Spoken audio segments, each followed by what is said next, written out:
Hello viewers, मैं हूं advocate Amjad Khan. आज हम बात करेंगे स्पेशल मैरिज एक्ट के बारे में कि स्पेशल मैरिज एक्ट में शादी करने के लिए हमें किन किन कंडीशनों की आवश्यकता होती है और किस तरीके से हम स्पेशल मैरिज एक्ट में शादी कर सकते हैं। सबसे पहले हम ये देखते हैं कि स्पेशल मैरिज एक्ट में शादी कौन कर सकता है। स्पेशल मैरिज एक्ट में कोई भी जिसका रिलीजन अलग अलग भी है वो भी शादी कर सकते हैं, जिसका रिलीजन सेम है वो भी शादी कर सकता है। कोई भी पाबंदी नहीं है कि वो किस रिलीजन का होगा और शादी कैसे कर सकता है। ये हम बात करते हैं कि शादी कैसे कर सकता है। स्पेशल मैरिज में शादी करने के लिए कुछ कंडीशन हैं जो ज़रूरी हैं।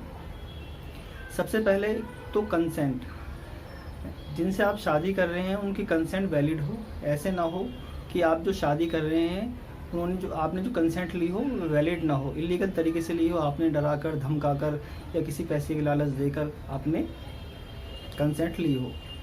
जिनसे आप शादी कर रहे हैं उनकी एज कंप्लीट हो। लड़के की एज 21 वर्ष और लड़की की एज 18 वर्ष ज़रूरी है। Number 3, prohibited degree. जिनसे आप शादी कर रहे हैं वो किसी प्रोहिबिटेड डिग्री में ना आते हों। आपके रिलीजन के अकॉर्डिंग जो प्रोहिबिटेड है उसमें आप शादी नहीं कर सकते। यदि आप हिंदू हैं तो हिंदू में जो प्रोहिबिटेड है मैरिज करने के लिए आप उनसे शादी नहीं कर सकते। यदि आप मुस्लिम हैं, मुस्लिम में जो प्रोहिबिटेड है उसमें आप शादी नहीं कर सकते। आगे देखते हैं मेंटल कंडीशन। उनकी स्वस्थ मेंटल कंडीशन हो। मेंटल कंडीशन ऐसी हो जिससे वो बातों को समझती हों, अच्छा बुरा अपना जानते हों। ऐसे ना हो कि बातों को सही तरीके से नहीं समझती हों, मेंटली उन्हें कुछ दिक्कत हो। आगे देखेंगे इसमें माता पिता बनने के लिए वो सक्षम हो। ऐसा ना हो कि माता पिता बनने के लिए वो सक्षम ना हो तो उनकी मैरिज नहीं हो सकती है। अब ये देखते हैं कि मैरिज करने के लिए हमें क्या क्या करना पड़ेगा। मैरिज करने के लिए सबसे पहले हमें डॉक्यूमेंट्स की ज़रूरत पड़ेगी। डॉक्यूमेंट्स में हमें आधार कार्ड की ज़रूरत पड़ेगी। आधार कार्ड इसलिए एड्रेस प्रूफ के लिए, और बर्थ प्रूफ के लिए आप बर्थ सर्टिफिकेट दे सकते हैं, 10th की मार्कशीट दे सकते हैं, पासपोर्ट भी दे सकते हैं। इसके अलावा 3 विटनेसेस की ज़रूरत पड़ेगी।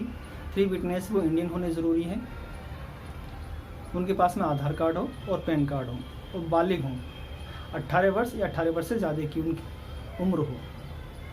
वो आपकी शादी में प्रेजेंट रहेंगे। शादी करने के लिए सबसे पहले एक लिखित सूचना हमें अपने डिस्ट्रिक्ट मैरिज ऑफिसर को देनी होती है। डिस्ट्रिक्ट मैरिज ऑफिसर को लिखित सूचना देने के बाद में इसे इंटेंट टू मैरिज का नोटिस कहते हैं। जो मैरिज ऑफिसर है वो आपकी सूचना को पब्लिश करेगा। पब्लिश किस तरीके से कर सकते हैं वो पब्लिश करेंगे, या तो वो अपने ऑफिस के बाहर जो डिस्प्ले बोर्ड है उस पर डिस्प्ले करेंगे, या फिर वो न्यूज़पेपर में पब्लिकेशन कर सकते हैं।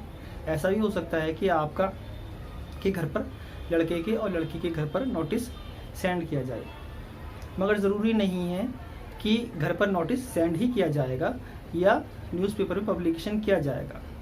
मोस्टली अपने ऑफिस के बाहर ही डिस्प्ले करते हैं। आगे हम देखेंगे कि इसके अलावा फिर क्या होता है। आगे क्या होता है, क्या पब्लिकेशन करने के बाद में कोई उस पर ऑब्जेक्शन कर सकता है? हाँ, कोई भी उस पर ऑब्जेक्शन कर सकता है।